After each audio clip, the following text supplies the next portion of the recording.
Let's take a look at my antique sawmill. My grandfather put it here in the 60s. I've been running it my whole life. A little short on a log deck, that's on the list. It's a Frick left-hand mill. It was built before 1910 as far as I can tell. It's a little bit rare because of this friction drive setup to run the carriage back and forth. You pull the lever back and it moves this friction pulley, and that engages the carriage forward, and you move the lever the other way and it engages that pulley for high-speed reverse because that friction pulley is bigger than the forward disc. Originally this mill would have had 2 levers. Right now it just has 1. That second lever was long gone before I ever came around. It would have moved this friction pulley up and down to engage in different spots on this disc, giving you different gear ratios for the carriage.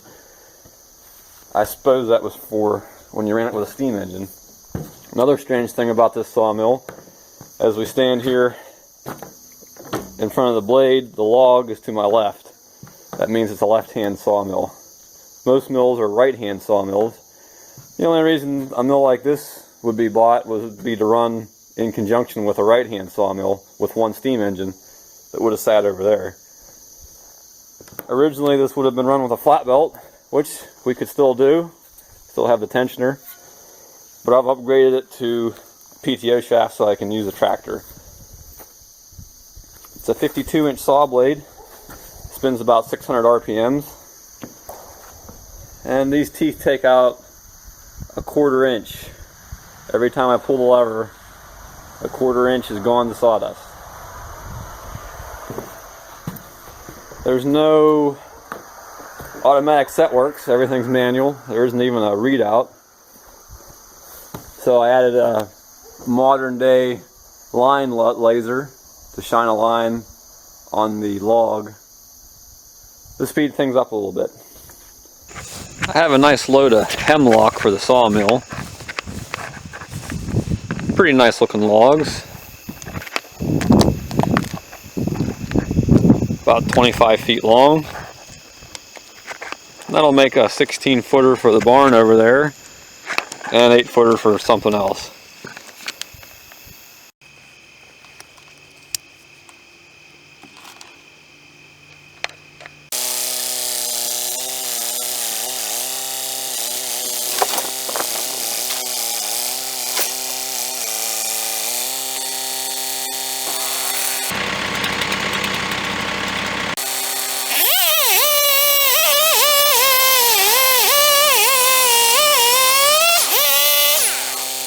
My grandfather originally ran this sawmill with that tractor by itself back in the 60s.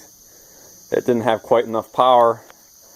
He ran it with the flat belt, and especially because the size of this pulley, which is probably 2 feet in diameter, compared to the size of the flat belt pulley on the tractor, didn't give him enough mandrel speed. So he had a 6-cylinder Chevy engine that he basically turned into a power unit that sat over here, and he would run the sawmill with that, and that was about 100 horsepower, and it worked pretty good until it completely wore out. To run the sawmill today, we have a 1957 300 case, approximately 30 horsepower to PTO. We have that hooked into my tractor doubler, which is something I dreamed up, to hook 2 tractors to this mill at the same time. And over here we have a 1957 Farmall 350. It's 45 horse at the PTO. And being the bigger tractor of the 2, it's connected straight through to the mill. To start this up, the case utilizes the main clutch to engage the PTO, while the 350 has a live PTO that has its own clutch. But it has a brake to keep the PTO from turning when you're not using it, when it's in this position. So we have to pull the PTO lever back just a little bit to release the brake, and then we'll fire up the 300 case, get everything turning, and then we'll bring in the 350.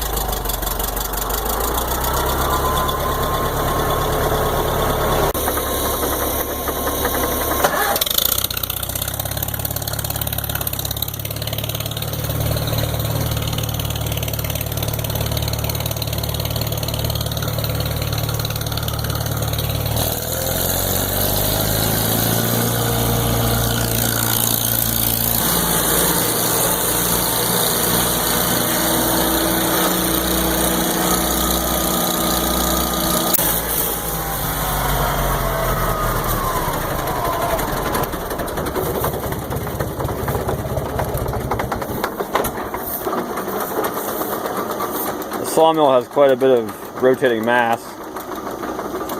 We tested this tractor doubler on the dynamometer and it loses less than 5%, so it is fairly efficient. So today we should have 75 horsepower to work with.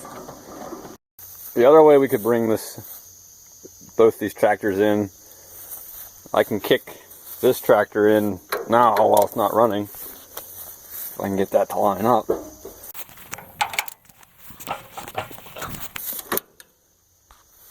Turn the key on and basically start this tractor with the other tractor.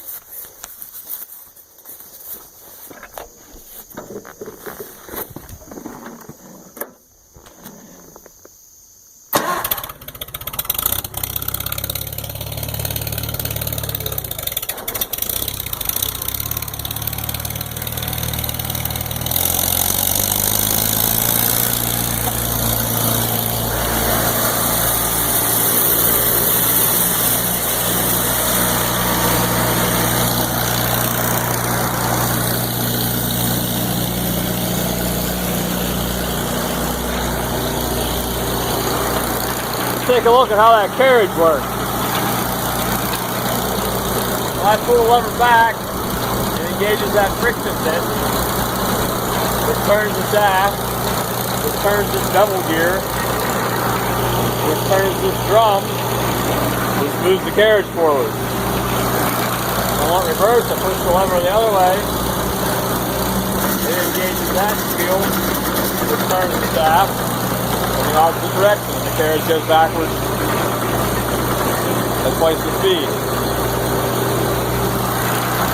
So we can get forward and reverse with one shaft turning the same direction. The mill sits on wood.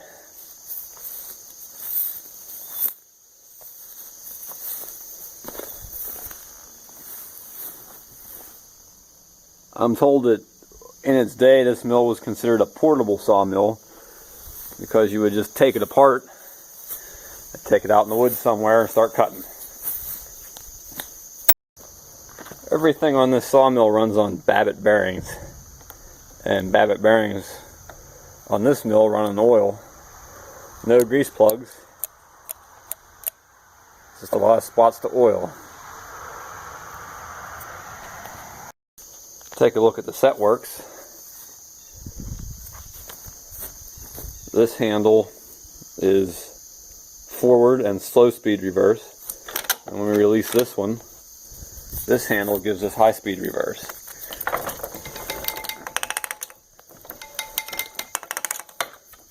When we turn this handle one way, it gives us slow speed forward. If we turn it backwards, gives us slow speed reverse. I have that stop set right here at 1.25 inches. So the blade takes away 1/4 and we're left with 1-inch board. To operate these dogs, you have to set the distance away, and then that sinks into the wood. If you're working with a square cant, this little tooth will come up and engage the bottom of the cant when you engage this lever, and you can see that motion. They all work the same way, but you have to be sure you don't run the blade into your hold down, because that would ruin your day.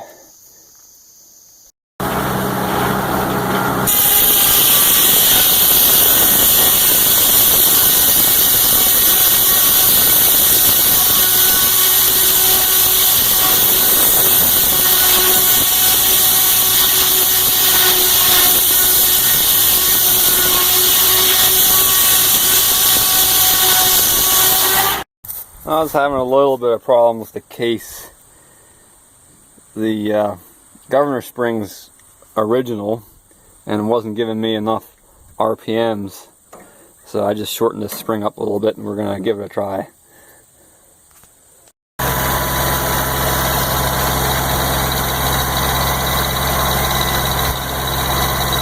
As if your blade slows down during the cut, we start out here at 1 inch. But as the cut progressed, the blade bogged a little bit, and we're about 1/4 inch shy on this side. So that's why we gotta shorten the spring up some more. Speed is so important on a big blade like this, because this blade's actually hammered into a little bit of a dish, so it has a tension on it while it's sitting here not spinning. And when you bring it up to speed, it stands up tight when you get to a certain RPM. So if you drop your RPM, the edge of the blade will relax and it will affect your cut.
Well, at the end of the day, there's lots of slabs to do something with, and there's always sawdust to shovel.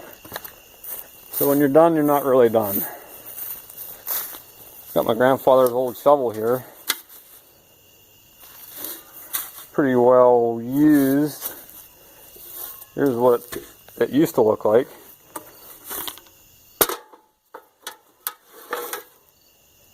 Took him a lifetime to wear it down that far. They left me some to work with, so I better get to it.